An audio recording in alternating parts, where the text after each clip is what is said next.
Your source for all things Texas Tech. This is the Ask Level podcast from Double T 97.3. Hey, what's going on? Welcome into another episode of the Ask Level podcast with Chris Level. I'm Chois Woodman. This podcast brought to you as always by our friends at Cantex Roofing and Construction. I'm Mike Hebert, owner of Cantex Roofing and Construction. Every day is game day, and we'll get it right when it comes to your roofing, construction, windows, and mirrors. Call Cantex Roofing and Construction today. Together, we are one serving you. Christopher, how we doing, man? Only time I hear that was when I was in trouble, which was often as a youngster. Yeah, doing good. How about you? I'm good. Yeah. Summer's kind of nobody really cares if we're doing good or not. They just want to get to the show and all that. But I don't know. There's people that really like you, Chris. There's a lot kind of going on as we end the summer here. Obviously, we'll get into plenty of topics. There's a lot of questions, so we'll dive into those pretty quickly today as well. But we're roughly a month out until Texas Tech football kicks off the season. We're less than a month till college football gets underway. Well, practice starts this week. Yeah. Yeah, I mean, you've got Texas Tech Media Day early this week, and practice starts this week. So yeah, we're here, man. I think there's football on this week or weekend too, I believe. NFL I think stuff, the Thursday night Hall of Fame game, right? So anyway, you can kind of start to smell it a little bit in the air. Yeah, just a bit. It's hot air still, but yeah. It is hot air. Olympics going on. You a big Olympics guy? Yeah, I mean, obviously it was just in Paris, and that kind of hits home for me because we saw a lot of the venues and the prep that the city was going through, and it's kind of surreal watching the opening ceremonies and just knowing where a lot of the events are being played. And I don't know if you're like me, but it just seemed like growing up, and it seems like the Olympics sometimes when it's not in the U.S., it just feels like it's so far away in this far off world, and you can't reach out and touch it. And we were just like I said, we were just right there. But yeah, big Summer Olympics guy. Love. I mean, am I going to sit and watch swimming at any other time? No. But some Olympic swimming, yeah, sure. Man, you could inject it right in my veins. Yeah, that's great. I mean, the basketball, obviously. I watched Sprint recently on Netflix, which is a documentary about the fastest people in the world. A lot of will be featured in the Olympics. Excited about the track and field for that very reason too. But and obviously a lot of Red Raiders over there, and our former Red Raiders, or I guess you're not really former. You're always a Red Raider. There's some that are still on campus, but But yeah, no, I'm enjoying it. I like and that's the fun part is it's every 4 years, and so when it's here, you have to soak it up. And I love the emotions of it, man. I'm a sap for this stuff. Oh yeah, it breaks my heart. You get overcome a little bit. Some of these people, it's their very existence, and it's like they're basically judged on a matter of seconds, or one mistake, or one bad day, or one great day, or whatever. And I don't know, that part is fascinating to me because there ain't no next season for a lot of folks. I mean, there's not. You age out. You just don't know what. And that part of it is also very fascinating to me. The every 4 year component, because it makes it.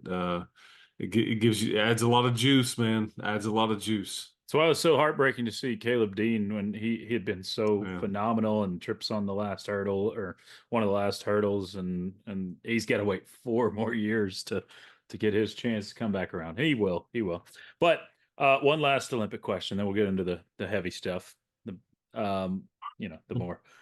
We don't do anything heavy here, man. Oh, that's true. Only thing heavy here is you and I.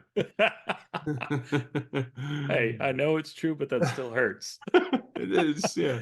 I'm working on it. I will say I'm working on that part. I'm trying too, but trying not too hard. So what's the most obscure sport you will find yourself just sitting down and watching during the Olympics that just kind of captivates you? Well, so far, I was watching the mountain biking. Oh yeah, I did too. Because it's what they gave me, and so I was like, okay, I'll give it a shot. I mean, in beach volleyball, I'm never. It's not really Sure. obscure. That's more of a main deal, but I like the. I'm not even sure what you call it, but I think it's fascinating. It's basically like kayaking, but it's on the speed course, Yeah. and there's like the slaloms, and Yeah, there's like canoe slalom, I think, is waterfalls, it? Yeah. yeah, or something. That trips me out because that you can't really mimic that. Okay, Hey, you could another. go watch that when it comes to America because it is in they're doing that one in Oklahoma City. Okay, of That and course they are. softball. Yeah, those are the two.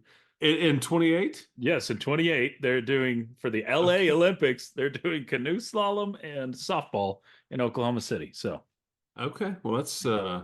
interesting. Yeah, So, but I mean, yeah, I mean, may have to make a road trip, man, in 4 years. not too far away. All right. So, plenty of questions. Let's go ahead and dive into questions level because we got a lot from both Twitter and email. Um, Start with a football one. Kelly says, "Does the Washington State football game give you trap game vibes like the Wyoming game did last year? When it's all said and done next season, will we pass the ball a larger percentage of time? Or no, he says, what percentage will we pass the ball versus run the ball?" So, A couple of great questions. yeah. Washington State game, 1,000%. I think any player, coach, fan probably has the, fears of that. It's a long ways away. That creates a different set of dynamics. Unfamiliar. It's going to be nighttime. That place is going to be. It doesn't hold a ton of folks, but neither did Wyoming either. Mm-hmm. And it's going to be juiced because of the Mike Leach Hall of Fame induction and all that comes with that. You would hope that Texas Tech would have learned from last year's experience. I guarantee you we won't be going up a day earlier or anything like that to Yeah. throw off the routine. And I'd be willing to bet you that if you get up 17-0 like you did last year in said game, that you try to keep your foot on the gas, or that the Wyoming deal. It's like you start off great.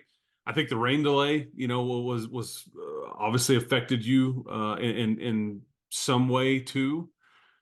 But you got off to a good start, and then just kind of slowly lost it, and then you had kicking problems, you had throwing the football problems, and all those things. But yeah, just a weird set of circumstances. You had a Jacob Rodriguez injury problem. Yeah. But I think that part of that game, you will have had a game under your belt to sort through a few things, whereas last year this was the game number one, because I think part of Texas Tech's issue, really in both years under Joey, and I think he's said this publicly. I don't know exactly how you do it, but they're very conscious of it, and so maybe because you are very aware of it and going to discuss it more, I think they need to figure out who they are quicker. Last year you didn't know about the ability to just run Taj like crazy and be successful with it. You hadn't figured that out. You don't think any of us would have guessed that. And it wasn't for another 2 or 3 weeks later. And you're like, I think they got something here. Yeah. 1,500 yards later. And that game makes me nervous because Ben Arbuckle is the OC up there. He's known Zach Kitley for a long time. He's got a lot of Texas and Cliff Kingsbury air raid ties to him. They're going to throw the ball all over the place. They really struggled to run the ball last year. I think they'll really try to throw it, air it out. And so that makes you nervous because, no lead is safe per se. And now, granted, I do like the fact that you took one of their main weapons and the ability to do that in Josh Kelly. So that certainly helps. As far as, which leads me into the next part of the question, you want to be more balanced. What I think is Yeah. going to happen early on this year is I think teams are going to load up and say, man, they hadn't really shown the ability to beat teams throwing the ball. We know what this running back can do. I think you'll see teams maybe tilt toward saying, hey, good luck, Baron. Throw it. Let's see if that shoulder's healthy. Let's see if these new weapons everybody's talked about are any good or not. And so you may have some opportunities there. But ultimately, that's all Zach, Joey, everybody wants to be balanced. So you can, I think in college football, this day and age in the portal era, I think versatility is the biggest thing. You've got to be a chameleon. You got to be able to win games in different ways. And they were too one-dimensional last year. We're spoiled, yes, but there's a standard here of being able to throw it. And the receiving group of the passing game last year was very pedestrian compared to what we're used to seeing, and that's got to change. That's why, you go get Josh Kelly and Caleb Douglas, and they're so excited about a Micah Hudson. And to add that to Coy Aiken and Jordan Brown and then all the group of tight ends, you want to be a bit more explosive. So, but I don't know if I could put a percentage on it or anything, but I mean, ideally it would be close to 50-50, but it won't work out that way, but it may be close if things go well.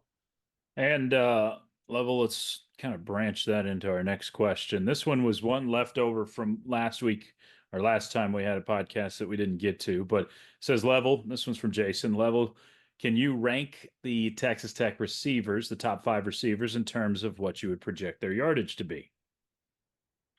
I can give it a shot. Okay. Josh Kelly is 1A, 1B. Although, I mean, to me, because he's the one bona fide. I may lean Coy Aiken second, just because I feel like I know what I'm going to get.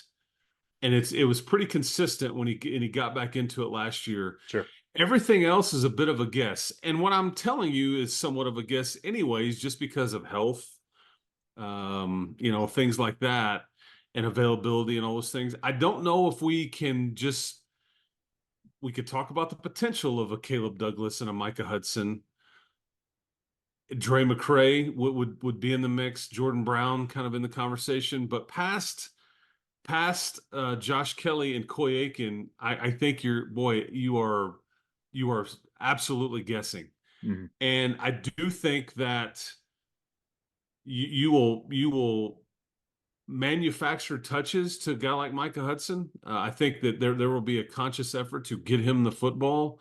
I don't think you talk about a player like this and lean into the hype, if you will, if you're not going to give him opportunities. But receiver's tricky. If you watch that documentary on Netflix, it's like all those some of those best guys in the Justin Jefferson and Devontae Adams and they all talk about you could do everything right and still not get it. I mean, it comes down to protection and the quarterback, and you gotta hold on to it and all those things. And so it's tricky, man, trying to keep some mouths fed. But I've mentioned the names, and I'm just not comfortable going past 1 and 2. Now, I think some people may be surprised to hear me say Coy Aiken at 2. Mm-hmm. And if anything, I wouldn't put him at 3. I would put him at 1. Okay. Like if you're, just because I think he's a total package, man. He was your most consistent guy last year. Yep. Without a doubt. And I think he's got great chemistry with Barron. I mean, I'll just say this. Remember, it was about a month ago. Remember the 65-yard bomb when on the video that Barron was like, "Hey, Red Raider Nation, I'm back." Yeah. Right. I mean, Coy Aiken's the one that caught that pass on the other end. Yeah. So there's a bond there. But yeah, I would say if I have anything wrong there, it's not knowing who's 3, 4, and 5. It's that maybe Coy Aiken is 1 and Josh Kelly is 2. But that's what I feel most comfortable in saying. So does a tight end get in the top 5 as far as yardage goes? And I'm going to say probably not, just because there is some competition there. Okay.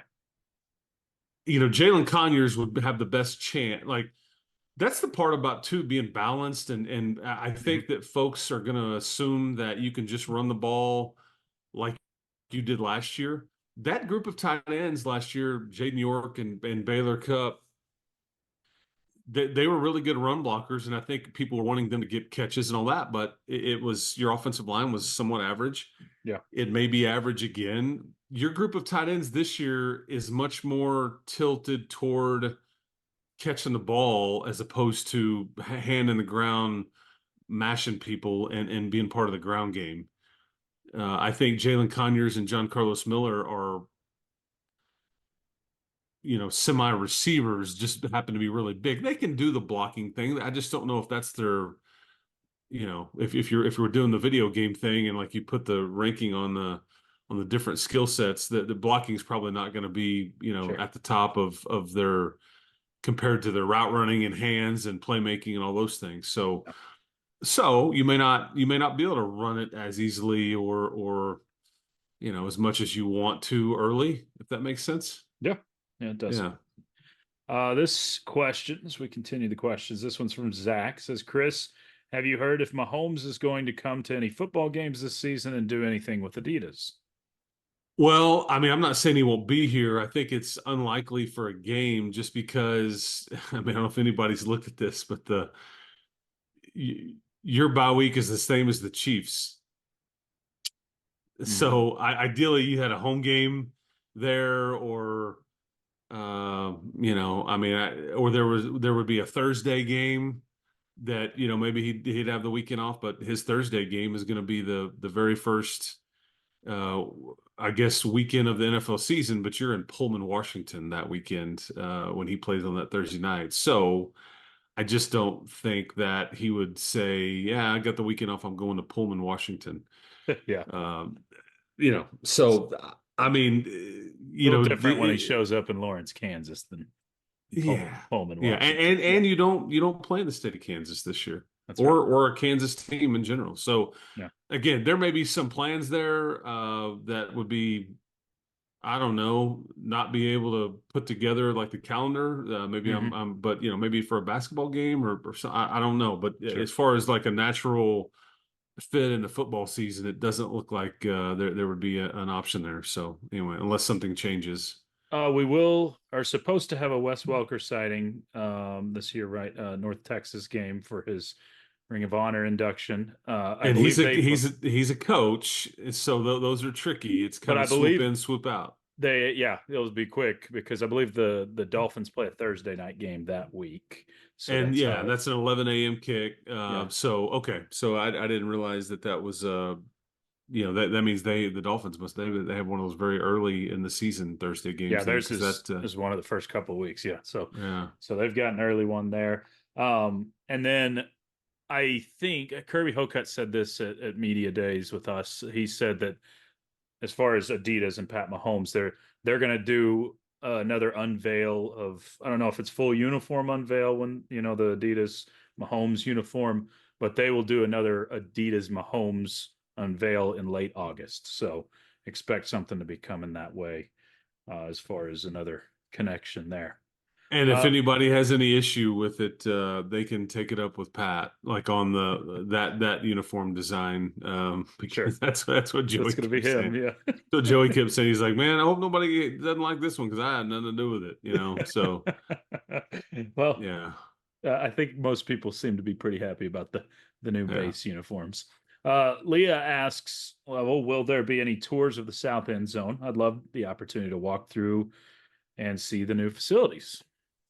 I think you're only going to get that unless you have tickets over there or unless you pay attention to their the videos that Robert Giovanetti continues to release. I don't know if they're going to just say, yeah, hey, come on over. Sure. I think that's going to be via social media or unless you're, ticketed for that part of the stadium, on a Saturday. So I don't know. And it's still a construction zone and it will be up until kickoff. Right. And then even then the back of the house or that the formerly known as FTF, the Womble football building will be is still very much under construction and will be until through September, I guess. So I find that to be unlikely, but you'll be told and shown a lot of the bells and whistles because they're going to want to show it off. I mean, they want recruits to see it. They want fans to see it. They want the donors that ponied up a lot of the dollars involved here to have everybody appreciate what has been built, because there's a virtual reality room, there's the recruit lounge, there's the entrance, which will feature a lot of bells and whistles for the team coming out, a la the Cowboys and several other teams that basically go through fans to get to the stands. I mean, to get to the field, excuse me. But just, some of it not all quite ready, but yeah, they're going to start to show you all that as they get closer and as it gets finished. Yeah. Another question. This one comes from Jacob. Says, Level, I saw where they're putting in roster limits. When does this go into effect, and how will this affect Texas Tech? Yeah, I mean, it passed or was agreed to on Friday. I think that this is in place, lots of questions, but I think this is in place next academic year. 105 for a football team, to which you can scholarship all 105 if you want. Mm-hmm. There's a lot of questions that this is going to create. Mm-hmm. And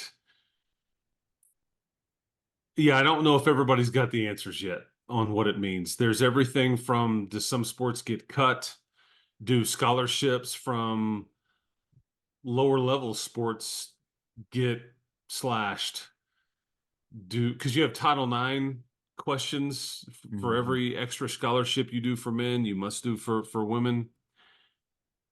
Does that mean just cutting a low end, I say low end, just a non-revenue off the radar men's team? Yeah. So you could make up for some of that. And just because you are allowed to use 105 scholarships doesn't mean that you will. I think that's also been discussed a lot too. You can even do some partials with some of that too, because it becomes a cost issue at some point. I mean, I think the general public thinks that they give a scholarship to a player. Well, that there's a dollar figure that is attached to that comes with a cost. And the Red Raider Club has been in business for years to fund those scholarship costs to the university. Yeah.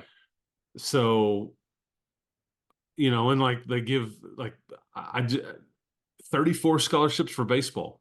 I don't see anybody coming anywhere near that. I mean, right now you're sitting at 11.7. Yeah, and I could even see where some baseball teams just stay close to where they're at, or and we'll just kind of see how everybody, because the focus is going to be on football. Yes, it will. And how do we fund those? Because again, okay, well, why can't you add all the baseball? Well, again, you got to worry about the cost. And if you're looking to get close to 20 extra football scholarships, there's dollars there that come with that. And then two, I mean, that's the Title IX issue. And so, okay, if we do for baseball too, now we have, so I don't know if I have wrapped my head around it all yet. I think that I listened to some breakdowns of this on Friday when it came out, and there was a lot of people that kind of said, man, the old system was better. And I'll tell you, if you don't really grasp the idea on the cost issue, I'll just tell you this. The SEC and the Big Ten, they pushed for more than 105. They were in the 110 or just keep it at 120. They were kind of pushing for more.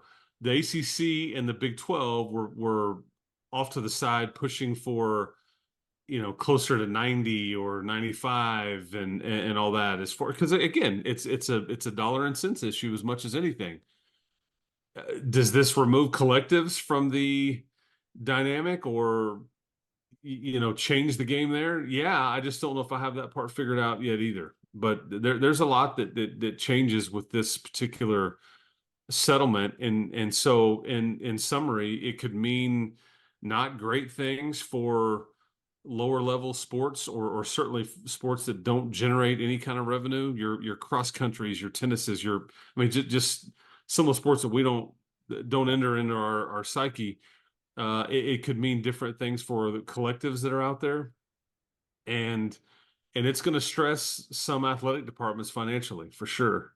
Yeah. So we'll just kind of see and there's a lot of caveats and gray area with some of this stuff too. So I don't know if we have a full grasp of it yet, but we're making progress, it appears. But and then does Joey just tell, obviously you're going to graduate some, but does that mean he has that many fewer spots to offer up for next year?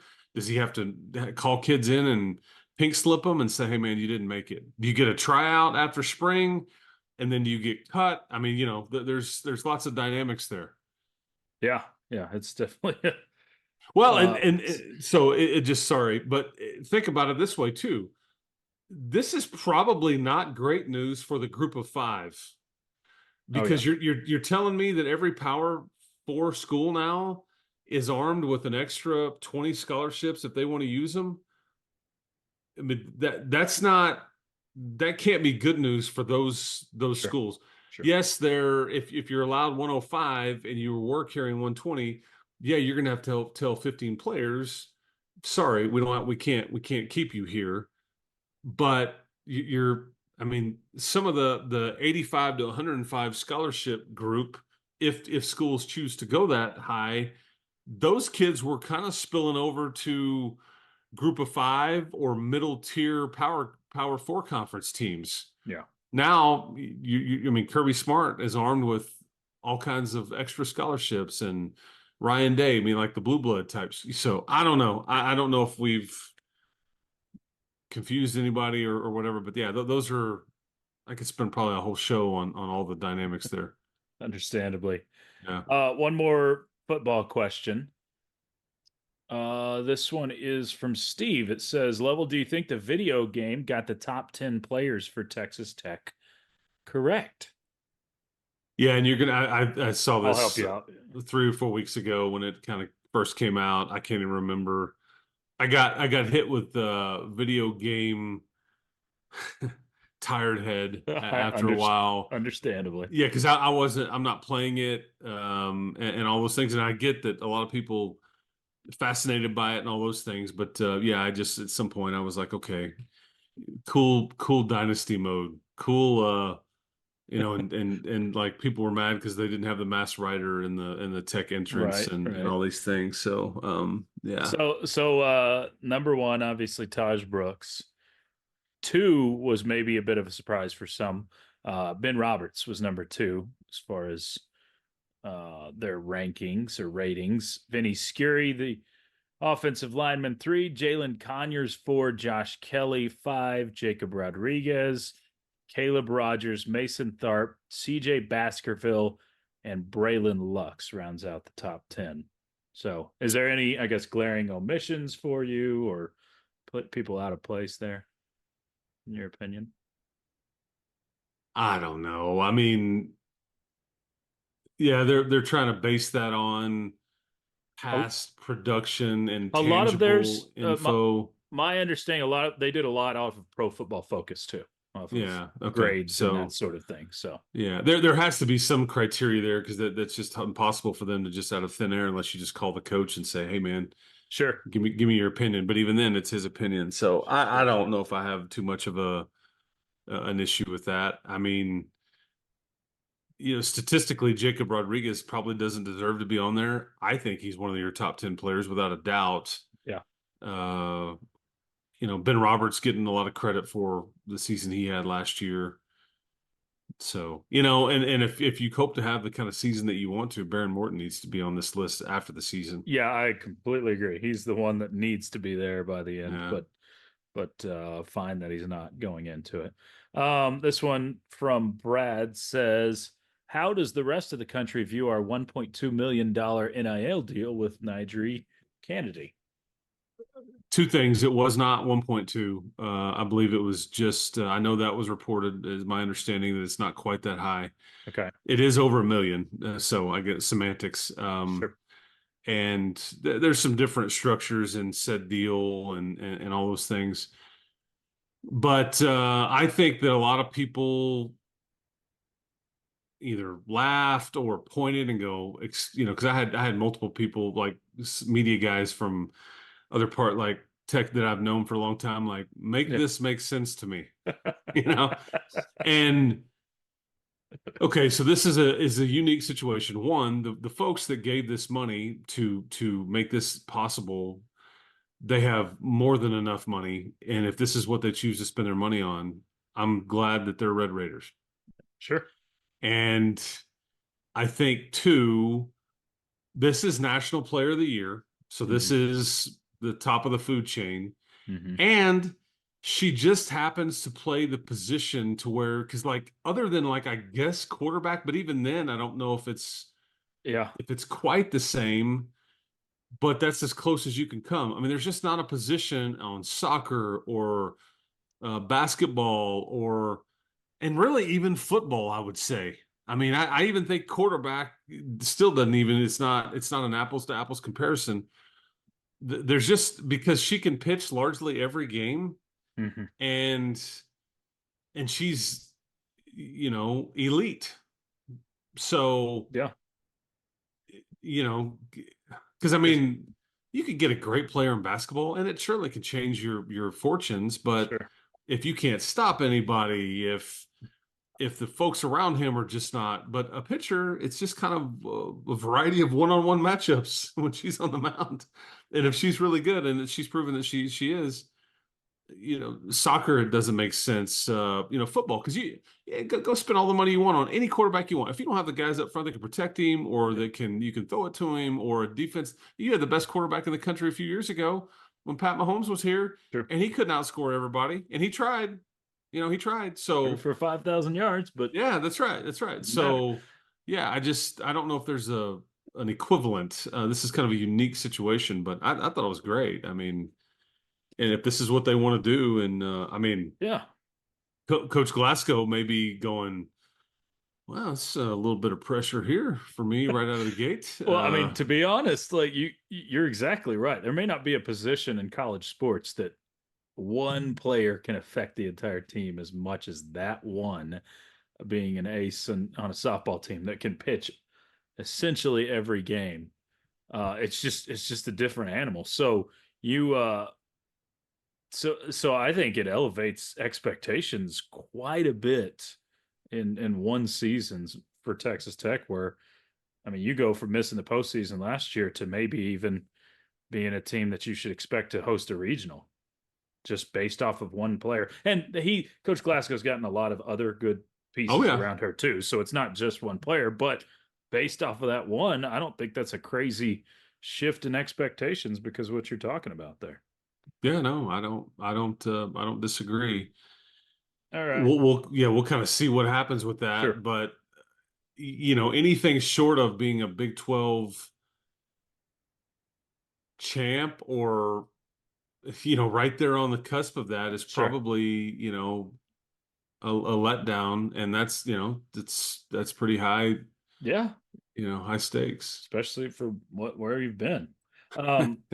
One more quick one from Tech Batman on Twitter says, speaking of transfers, who's the most impactful transfer for Tech basketball outside of Toppin, and the most impactful returner outside of Williams? Darian. Yeah, well, Elijah Hawkins is the most. I mean, I could make the argument that Hawkins may be more important of an ad than Toppin was. Toppin may be more talented, may end up being your best player, may be the most likely to be drafted, all those things. Without somebody like Elijah Hawkins stirring the drink, that drink may have tasted poorly. Because you needed a point. You needed a pure point guard. And to go get the guy in the country that's averaging nearly 8 assists a game that can make everybody around him better. I mean, that's a pretty easy answer there. I'm excited about Kevin Overton and some of the other pieces, but I'm going to say Elijah Hawkins is clearly that answer for me.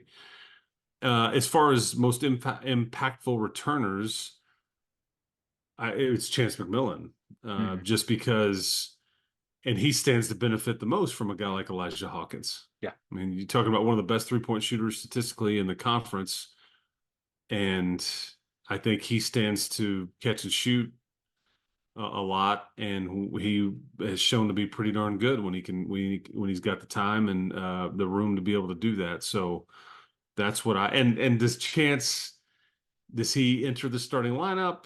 Does that create too much of a? Because the thing about Hawkins is he's not very big. Mm-hmm. But I think Frederico could have been also in this conversation as far as a new guy, just because I think he will allow more of a defensive presence, but he will also allow Toppin to maybe you have some flexibility with him, which allows him to do more things. And if without that presence, he would be having to play big man minutes, if you will. But yeah, I'll say Chance and Elijah Hawkins are my answers, I guess. I like it. Yeah. Look at that. We're out of time again, Level. We'll get Okay. to Very nice. more consistent basis with this now that we're creeping back into football season. So we'll be back to more of a weekly schedule moving forward, and enjoyed it. Guns up, man. I Guns up. Enjoy the end of July, people. We will talk to you next time. Thank you to Cantex Roofing as always, too. Absolutely. He's Chris Level. I'm Chois Woodman. You've been tuned in to the Ask Level podcast, brought to you by Double T 97.3. You've been listening to the Ask Level podcast, powered by Double T 97.3.